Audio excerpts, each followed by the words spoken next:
Everyone is talking about the price of oil, how much a barrel costs, how much it costs to fill up your tank.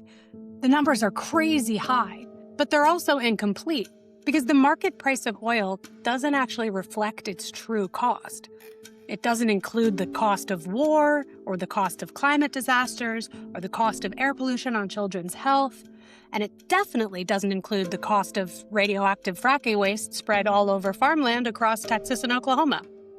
That's a highly underreported issue that we're going to dive into today. Today's story centers on a man named Lee Oldham. In 2010, at the height of the fracking boom in North Texas, Lee worked spreading fracking waste onto farmland outside Dallas-Fort Worth, waste he says he was told was safe. Today, he believes that exposure to that fracking waste left him with serious injuries, including the deterioration of his jaw. He also claims that material was spread in places where children now live and go to school. Journalist Saul Elbein spent months looking into Lee's claims. What he found was a system that treated fracking waste as routine, allowing it to be spread widely with minimal oversight and virtually no public accounting. Here's a quote from Saul's story for the Barbed Wire. In total, somewhere between 20 million and 60 million tons of hazardous waste were dumped in and around Dallas-Fort Worth, but the public has little idea where any of it went. It could be in your mother's backyard, or, in the case of this story, under the playground at your child's school. In our conversation, Saul walks me through how this happens, how millions of tons of drilling waste can be legally classified as non-hazardous, spread across land in rapidly developing areas, buried without record, and effectively lost to history. We also talk about what we know, what we don't, and what it would take to hold anyone accountable if those sites turn out to be unsafe. Saul, welcome to the show. Great to be here. Tell me a little bit about Lee. How did you meet him? So Lee was an oil and gas worker in what was called the Barnett Shale, which is this huge oil and gas region under Dallas-Fort Worth, which is the fourth biggest metro area in the country. And in about 2010, 2011, he was working in waste disposal, and it was happening in the middle of a very populated area. And they were going gangbusters. Everybody who worked in any kind of like hydraulics business, a trucking business, a waste disposal business, suddenly found themselves essentially contractors to the oil and gas business. And so Lee was one of these guys, and he was at what was called a land farm, and they would take this solid waste that came out of oil and gas wells that were being dug throughout the area, and they would spread it on farmers' fields. The waste would come in, they'd suck it out of a vacuum truck, they'd just end up like totally covered with the stuff, and they'd spread it on fields. In the story, it seems like Lee was not aware that the waste that he's spreading on farmland was radioactive in any sense. And I don't think that I'm necessarily aware, or at least before reading this story, that there is even waste that comes from oil and gas drilling that gets spread on farmland, much less the fact that that waste is radioactive. What is this waste? For a horizontally drilled well, which is really what we're talking about when we talk about fracking, it's a well that goes down into the shale layer and it goes across. You might generate 3,000 tons of solid cuttings. So what are cuttings? So, imagine drilling into a wall and little bits of wood fiber come out on the drill. Those are cuttings. It's solids that come out on the drill. And if you're drilling through rock, the cuttings that come out are rock. So the thing about shales is they're really, really toxic, or they can be really, really toxic. So let's take a second and talk about how oil and gas even got to Texas, because it is bananas that this is where we get our energy. It really is equivalent to if we still got our energy from hunting whales. Let's go back 300 million years. North Texas is under a shallow sea, let's say a few hundred meters deep. And into that sea pour these huge rivers that are pouring off of these rising, very tall mountains, like equivalent to the Rockies, that are in what's now Arkansas.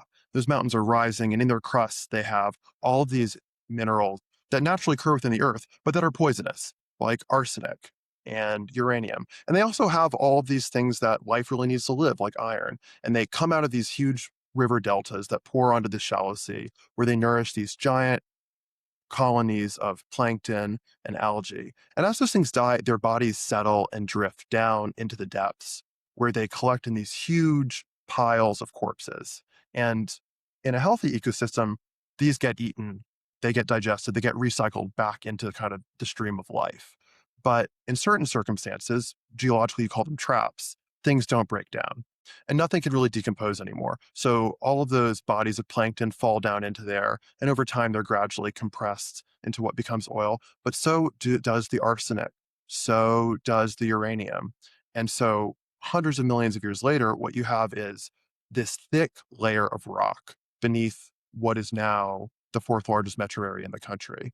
So if I'm understanding this correctly, it sounds like we've got a big drill, bigger than you can even imagine, like a 2-mile long. Oh yeah, long, yeah. Well, yeah, and it's thick too, right? And it's Right, going like that. in, yeah. Well, and it's going into ancient rock. I mean, rock that is holding, yes, natural chemicals, right? Chemicals that naturally occur. They weren't processed in a lab per se, but they were processed by nature millions of years ago. And we're artificially taking them out of the ground where they're supposed to be, right? And it's not just that, it's that, and I understand this from your story, it's that the drill is also lubricated with a bunch of different chemicals that are PFAS. Am I understanding that You correctly? got it. You got it. I mean, I want you to envision the scene from The Lord of the Rings. The dwarves delved too greedily and too deep. Like, you know what I mean? Like, we are I just unleashing watched that. things that were buried that are bad for us. So we take this big old drill that's essentially like the metaphor you made is a drill in the wall. And when you drill a hole in the wall, a bunch of wood and other cuttings come out. It's just like that, except on a much larger scale. And radioactive earth cuttings are coming out along with PFAS lubricant. Now, You got it. You got it. going back to Lee. It is Lee's job, and I assume the job of many other people, particularly during the fracking boom at this time that you're covering it, to take those cuttings and spread them across farmland. Now, we need to stop there because that seems batshit crazy to me. What do you mean his job was to take radioactive drilling waste and PFAS lubricant and spread it on farmland? How is that a legal and normal thing to do? Yeah. So when I was talking about this with a scientist from your neck of the woods who studied the Marcellus Shale in the Ohio Valley, and he told me that when he heard about land farming, which is the euphemism for this or the technical term for it, his reaction was, "Are you guys out of your minds? It's a crazy thing to do." But you know what? But it makes a lot of sense if you make some core assumptions. So let's follow the tree. Let's make this make sense, right? Okay. Let's take his Please. given. Let's take his given. Okay. Let's take his given as it says in administrative law. Sorry, as it says in statute, as it says in the law. Thanks to the last Democratic senator from Texas, Lloyd Benson, the Benson Amendment, oil and gas waste is non-hazardous by definition. Let's just stop there. It's just not. It's just not hazardous. All right.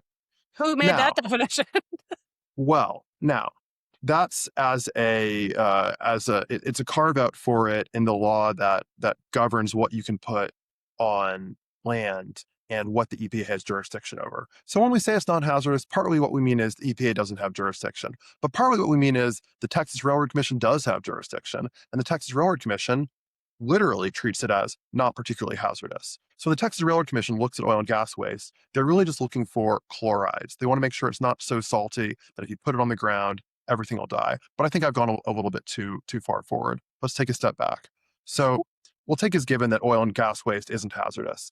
So one of the ways you can get rid of it is you can spread it on farmland. And the idea is if it's not too salty, then the volatile organics will react out and it'll get either turned into the soil by the plow or by the rain. And all the remaining fossil fuel-y stuff in there will serve as fertilizer and your corn will grow better and you can make a little bit of extra money. Radioactive corn. I'm sorry, I have to jump in here. Like, I don't think I want this spread on my farmland But either. wait. What if I were to tell you that, yeah, it's detectably radioactive, but like so's a banana? You know what I mean? Like what's crazy is I covered this stuff for 15 years. I thought I was pretty cynical about the industry and about the regulators. And I kind of understood in 2010, 2011 that some of this stuff was radioactive. But I was like, Surely not like radioactive. Because if Like it was banana radioactive, yeah, like detectably, like twice background. I don't know. Like if it was really radioactive, nobody would be okay with this, right? I mean, not realizing that, the oil and gas companies had to pay out hundreds of millions of dollars to workers for radiation exposure, not knowing this is a huge problem that we have known about for a very long time. And I bring that up to say, I think sometimes something's so obvious that it becomes not obvious again. Like, if it was such a bad idea, surely somebody would have done something about it. Surely, if this was as dangerous as it appears, they wouldn't be allowing it next to schools. Somebody would do something, right? But actually, there is no mechanism for somebody to do something. Instead, we have been disposing of waste in this way for as long as there's been an oil and gas industry in Texas. And we kind of never remembered to stop. So how did Lee begin to suspect that the material that he was working with was dangerous to him, was radioactive? So Lee's spending his days driving around this little tiny tractor called a skid steer, um, which has these metal treads that help it crunch over the mud that he's spreading. Treads wear out. They get sent off to a scrap yard so they can get like a few pennies on the dollar back from their initial investment and get some new treads. And he hears through the grapevine, or he overhears a conversation of the worker who took it in saying that they ran a Geiger counter, which tests for radiation, over these metal tracks, and they rejected them. They're like, get these the hell out of here. We don't want them. And it's one of these moments where it kind of crystallizes a lot of other things that have been happening. Like he remembers being in a yard where they store used pipe, and he sees this roughneck sprawled on a piece of pipe, and he sees the yard monkey, which is the name of the guy who runs the yard, says to that worker, maybe in his early 20s, "Hey, you want to have kids?" And the guy's like, "Yeah, I guess eventually." The yard monkey's like, "Get off that pipe then." So Lee, he starts to realize So the what implication there is that it'll by make you sitting, sterile. by straddling this Yeah. pipe. Maybe move your balls off the radioactive metal, right? Is what he's saying. Okay, And horrific. yeah, and so so he starts to realize like maybe there's a concern here. He does a minimal amount of research. He realized that oil and gas go with radiation like peanut butter and jelly. And he goes to his boss. He says, "Can we get some PPE? Can we maybe, and can we get these guys tested? Because if they've been exposed to radiation, there's a window where they could get some sort of medical treatment for this." What he is told is, "You're a little too smart for your own good."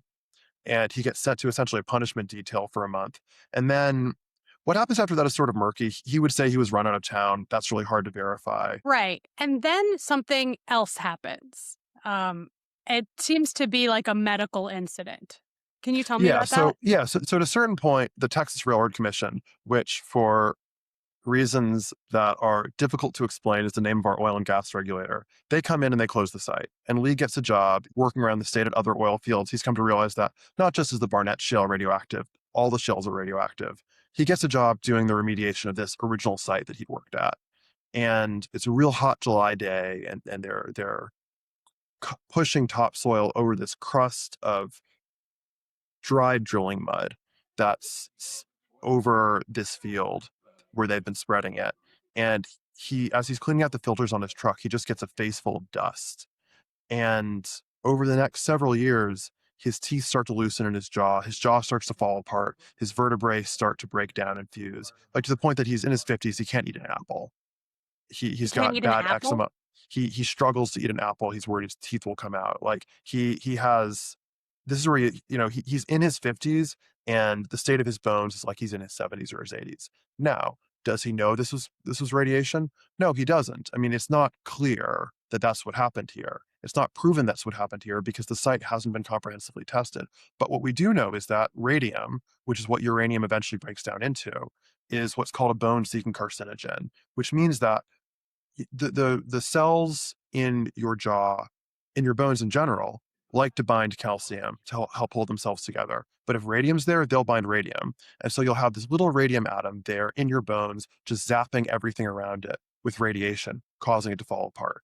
And so is this what happened to him? Like, he doesn't know. And in fact, like, that's sort of a metaphor for the system that we're stuck in. We don't know how bad the problem is. So Lee has figured out the equipment that he's working with is radioactive. He has figured out that he is potentially got some health issues that he's working through. When did he realize that the issue of radioactive fracking waste was bigger than just him and potentially his colleagues? Like, when did he realize that this could potentially be affecting innocent people not even working in oil and gas? Well, just after he was working in the Barnett Shale, he went down to a different shale in South Texas called the Eagleford, where first day on the job, he was asked, Do you know about naturally occurring radioactive materials?"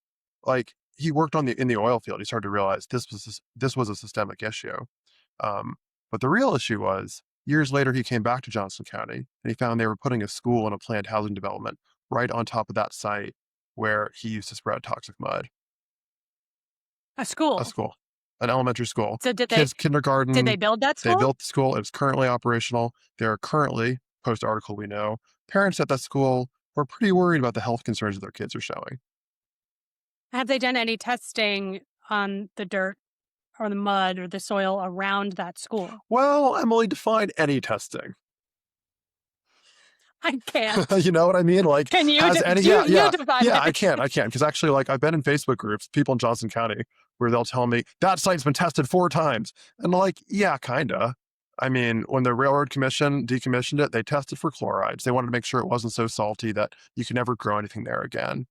And after our Okay, chlorides, but that's not what we're yeah, talking no, it's about. not, is it? No, and before the thing was built, there was what's called a phase 1 environmental assessment, which, not to get too technical here, but a phase 1 is you walk around, you see if there's any visual evidence of oil and gas contamination. It literally says in the report, if there is hidden oil and gas waste that wasn't obvious to the naked eye, paraphrasing here, but not much, that is not our problem.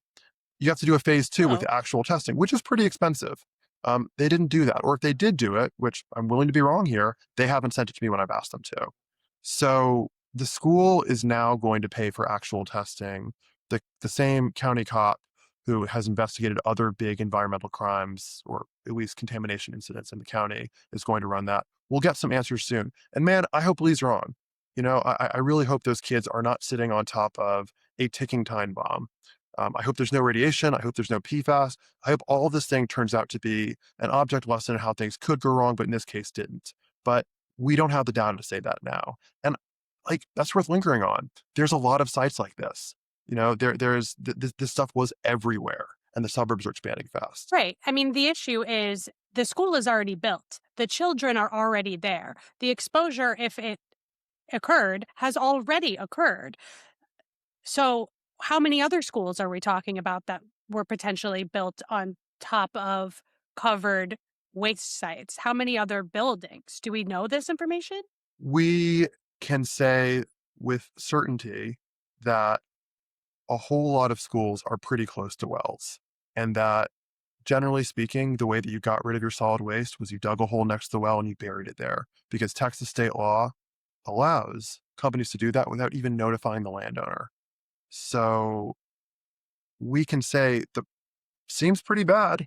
We can say if this site doesn't have serious contamination, then those kids dodged a bullet. But I don't think we can conclusively say yet, and this is the next phase of the reporting, how many more sites like this there are. I can't imagine that this isn't causing some level of public outrage, particularly with parents. I don't care what political persuasion you are. I think the Maha movement in itself has shown that you don't need to be affiliated with any political party to be up in arms about potential exposures to kids, right?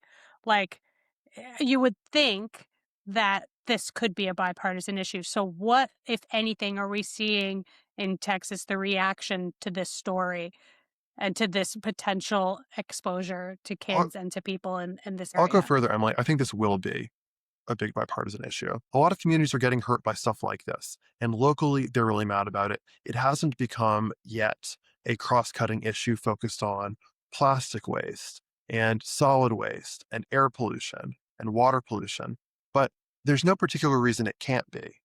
And in Johnson County specifically, there's been enough pressure on the school district that they're ponying up the money to do soil testing, even though the superintendent's wife has been vocally bashing me on Facebook for fear mongering, and has told everybody that Mr. Saul is going to have an apology real soon. Which, who knows, I might. Wait, so can you summarize the arguments for me about what people are Yeah, saying when they're bashing you on Facebook? I'm going to give this actually the best faith possible read, which is if this is true and nobody from the government sweeps in with the Superfund designation, you are fucked if you own property there. Your property values crash, your health is being threatened in ways that are probably hard to face, where nobody's going to come make you whole. Like your biggest investment, which is this piece of property, which you thought was in a safe place now is potentially something you can't sell and is making you sick. Like, what do you do? How do you face that? And if you're the person who approved that site with good intentions, you know, taking state regulators and state lawmakers at their word that this stuff was safe and the procedures worked, like, what do you do? How do you grapple with that? Like, and the answer is at first, I think you say, oh shit, this can't be happening. And later you say, and tons of environmental scandals across American history shows its pattern. Eventually people, be it in Love Canal or Tom's River, or I imagine ultimately Johnson County, say, all right, we need to get this tested. There needs to be litigation. We need to be made whole. And I think we're in the early stages of this process for the Dallas-Fort Worth area. So how are you able to verify Lee's story? Because if I'm approaching this as a skeptical listener, I'm thinking this could just be some left-wing Democrat plant that's trying to destroy the oil and gas industry. He's making up stories. His jaw is fine. Um, and this guy, this reporter, is just eating it all up. So how do you know all this? You would not be alone in having that opinion. So we should separate out what we can and can't know. So I don't know about the actual state of Lee's jaw. I don't have a diagnosis. Neither does Lee. And I don't know for sure what's in that soil because it's never been comprehensively tested. They didn't comprehensively test it as near as we can tell. More information may come out before they built that site. They did what's called a phase one, where they essentially walk around and kick the dirt and say, well, doesn't really look like too much oil and gas waste here. And then they leave. So, I mean, we don't know. We don't know. But what we do know is there was a land farm there. We do know that there were complaints about the stuff coming off that land farm, like fumes from the land farm ruining the paint on people's cars, giving them headaches for years before that site was built. And since I published the story, I put out a survey in the community. We know that there are at least some number of parents with kids at that school whose kids have consistent complaints of headaches, nausea. Um, One mother said in her survey that my daughter is like a different kid during breaks. Another one was like, I thought my kid was faking being sick to try and get out of school. And now I realize maybe it's much worse than I thought.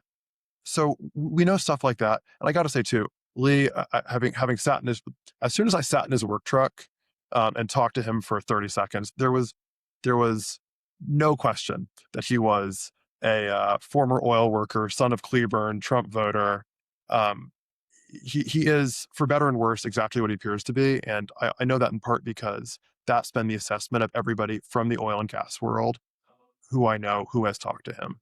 So summing that up, we have a credible witness who's made a credible claim about the kind of stuff that everybody knew was happening everywhere, about a system where there was very little scrutiny to make sure that stuff like this wasn't happening. And so I would say the burden of proof is on the Texas regulatory agencies and the developers to prove that the site was safe.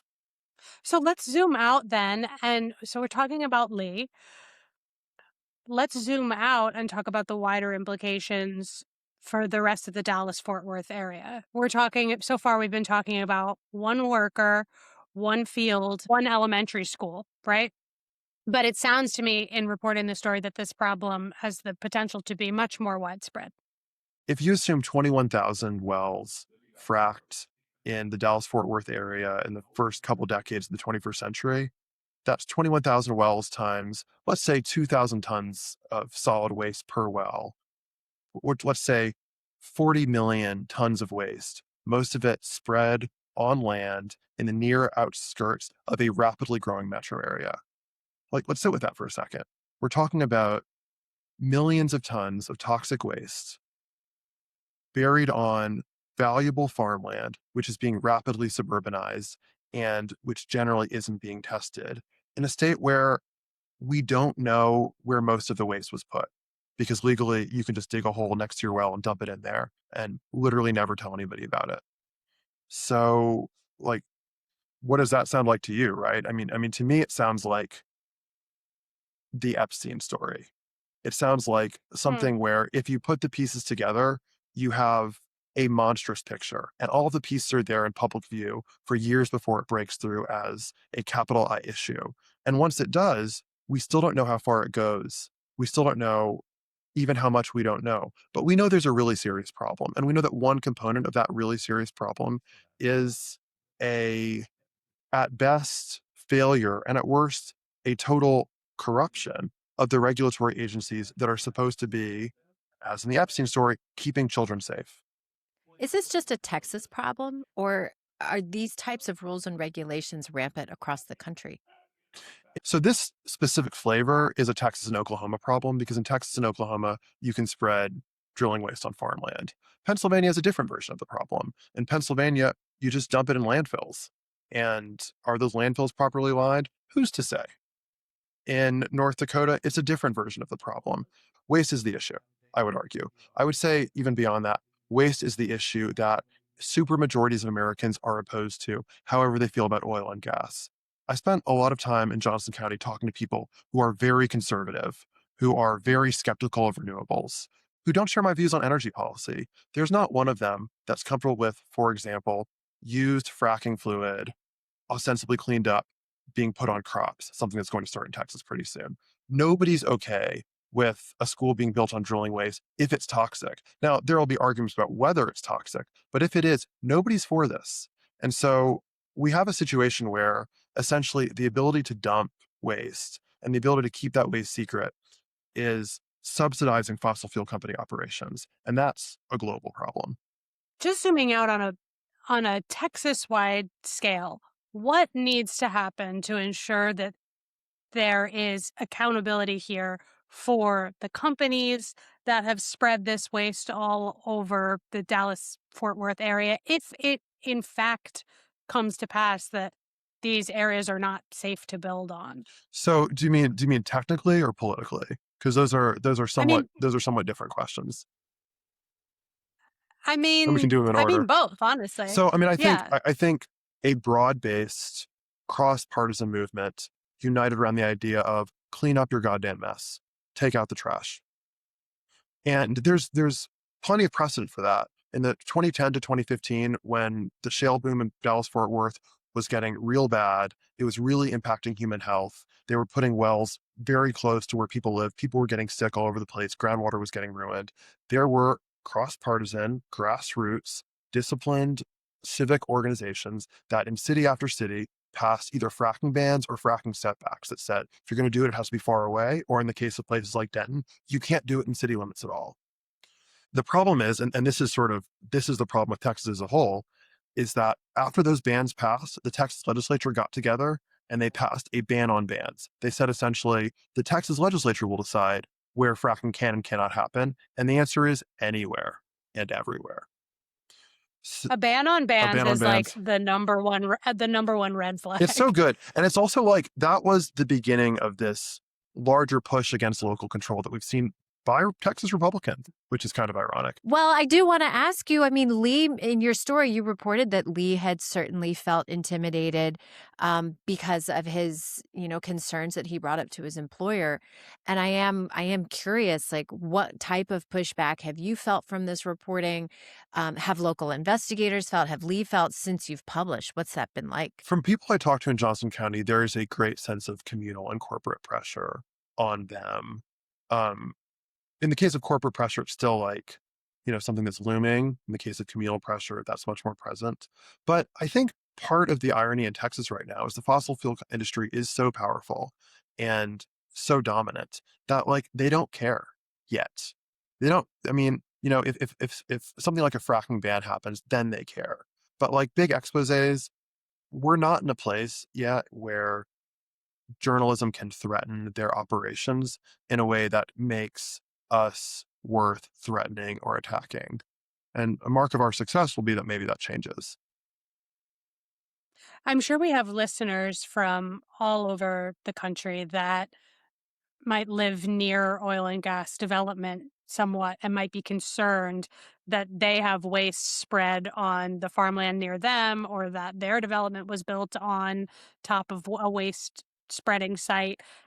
Is there a way that you know of that they can figure that out? Well, if your listeners live outside of Texas and Oklahoma, and in some cases North Dakota and Utah, they can rest a little easy.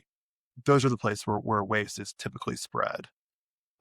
If they live in those states, it's also pretty easy. Get on Google Earth, go back in time, and see if a big, greasy-looking quadrangle appears in or near the development that you live in, especially if it was built after about like 2010, 2015, and you live in, North Texas, far South Texas, or West Texas. Of course. But that's crazy to me. That's the way that they have to find out. I mean, you can test your soil too. I mean, you can. There are commercially available soil tests. There's a company called Simple Labs that does a good one, direct to consumer. Not admissible in court, but will give you a sense of what's there. No, guys, this is the problem. Like, the problem is there is the intimations of a horror that the people with the ability to uncover the horror have categorically ignored for 40 years, period, full stop. And by not addressing it and forcing the industry to clean up their mess, they are subsidizing the industry. And the fossil fuel industry, historically, for the last 150 years, follows a very consistent pattern, which is when they're forced to clean up their mess, they generally do.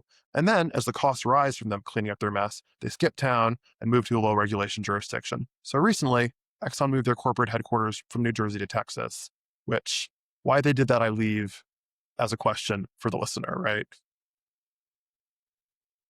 So, Saul, what does this story mean for the broader climate movement? What should people who care about climate be taking from this? Well, one thing is that climate's a wave story too. That carbon dioxide doesn't get trapped. It doesn't get accounted for. And in fact, like, the industry knocking down the endangerment finding at the EPA, that's the story as well. If we don't track the carbon waste, it's not happening, right? But also, there's a bigger, I think, strategic and tactical lesson they should take away from this, which is that nobody, barring the lovely listeners of this podcast, and readers of my work and readers of your work, but like a very small number of people affirmatively want to read climate stories. Everyone wants to read a crime story. Lots of people care about their health. There are huge numbers of people who differ from us on oil and gas policy who really don't think that the oil and gas industry should be able to dump its waste. Like, people who are used to cleaning up the table after they have a meal, who really think that the industry ought to act the same way. And I think in terms of things that can lead to big common cause coalitions with people who don't agree with us on a lot of things that are important to us, but are like directionally pointed in the right direction, we could do a lot worse than crime, health, waste. Absolutely. I mean, I hear what you're saying. This goes back to like common sense values that a lot of people share regardless of politics. I like what you said about people who clean up the table after they're done eating. Thank you so much, Saul, for being here, and thanks for telling us about this story. It's been great.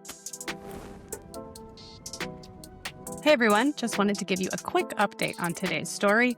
So since Saul published his story in the Barbed Wire, the Texas Observer also published a similar story about the problem of buried fracking waste under Pleasant View Elementary School in Joshua, Texas. Following the publication of that story, School District Superintendent Rich Deere sent a message to Pleasant View families and staff saying the site had undergone a Phase 1 environmental assessment in 2020 and was found to be safe.